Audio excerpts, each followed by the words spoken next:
पिछले वीडियो में हम लोग देखे कि हेलो एल्केन क्या होता है। अब इस वीडियो में हम देखेंगे कि हेलो एल्केन तैयार कैसे करते हैं, how to prepare haloalkane. तो सबसे पहले हम लोग हेडिंग लिख रखे हैं इसमें, method of preparation of halo alkane, halo alkane को तैयार करने की विधि। और इसमें सबसे पहले हम तैयार करेंगे बाई एल्कोहल, एल्कोहल से हेलो एल्केन कैसे तैयार करते हैं, वो सबसे फर्स्ट नंबर का जो हेडिंग होगा बाई एल्कोहल, मतलब एल्कोहल से हेलो एल्केन तैयार करने की विधि। और इसमें भी फर्स्ट नंबर पर जो आता है मेथड वो आता है हैलोजन एसिड।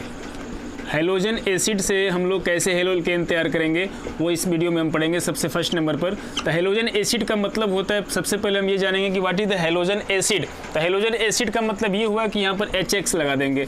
अब HX का मतलब ये हो गया कि यहाँ पर X की जो वैल्यू है वो हो जाएगी Cl, मतलब HCl। तो HCl से हम कैसे तैयार करेंगे, लेकिन इसमें जो HCl लेंगे वो कंसनट्रेटेड लेंगे, सांद्र HCl लेंगे। इसमें कंसनट्रेटेड का मतलब होता है सांद्र।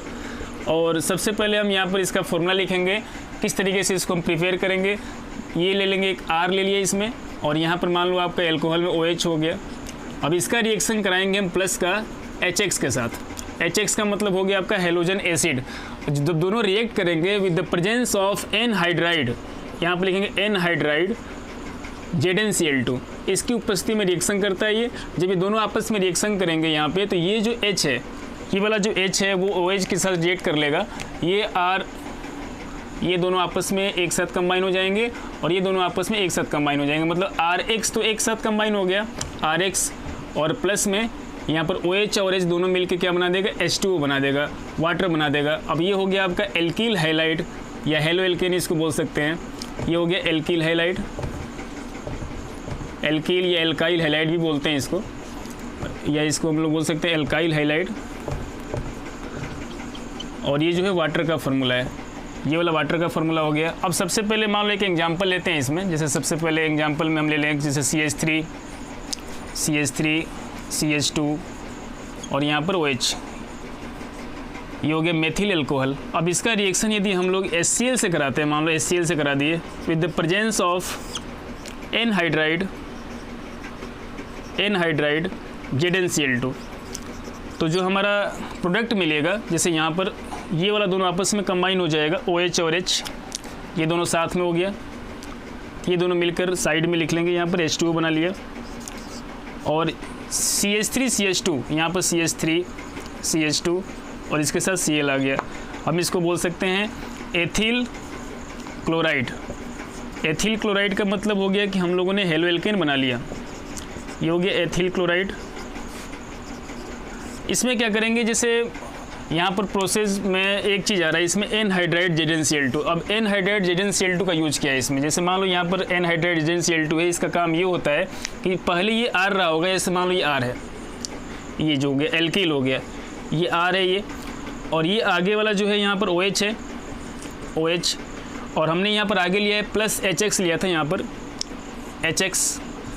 अब इसको हम रिएक्ट करा रहे हैं, तो यहाँ पर हम लिख रहे हैं एनहाइड्राइड ZnCl2।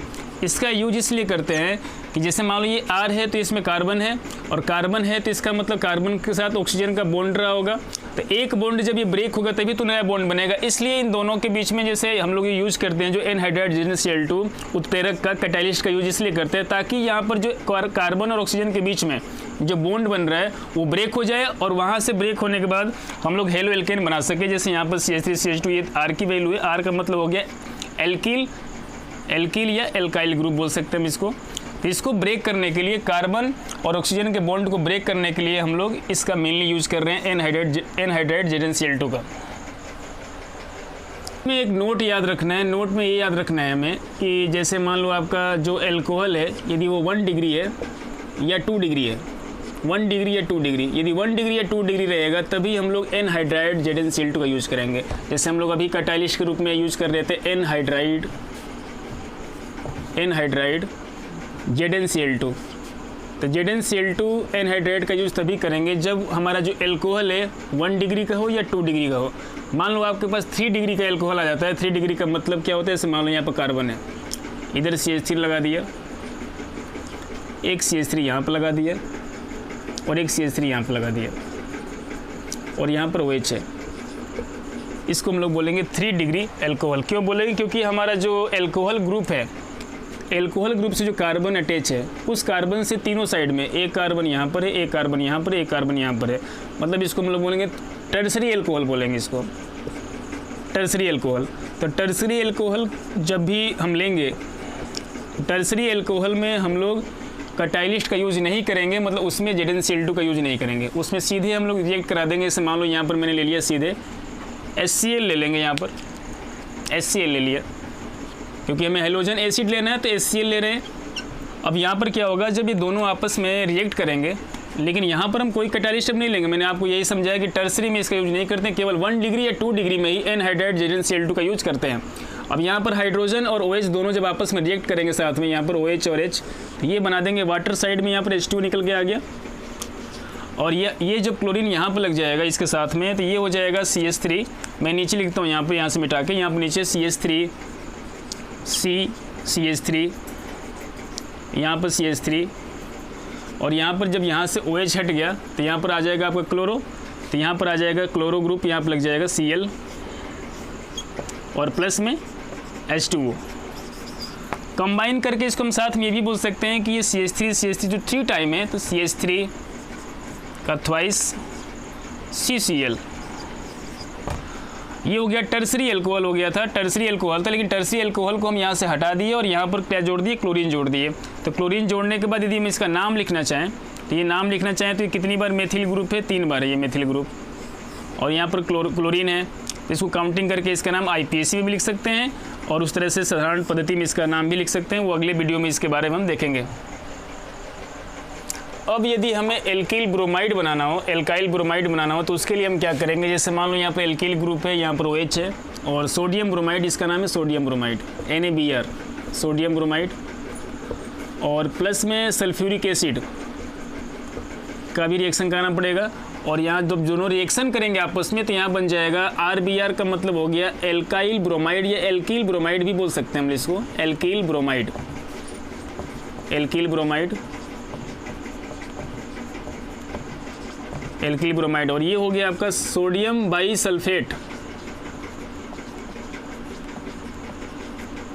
सोडियम बाईसल्फेट। तो इस तरीके से हम बना सकते हैं RBr बाई एल्कोहल। जैसे एक एग्जांपल ले लें यहाँ पर, जैसे मान लो यहाँ पर CH3 है, CH3 CH2 OH plus NaBr sodium bromide plus sulphuric acid H2SO4।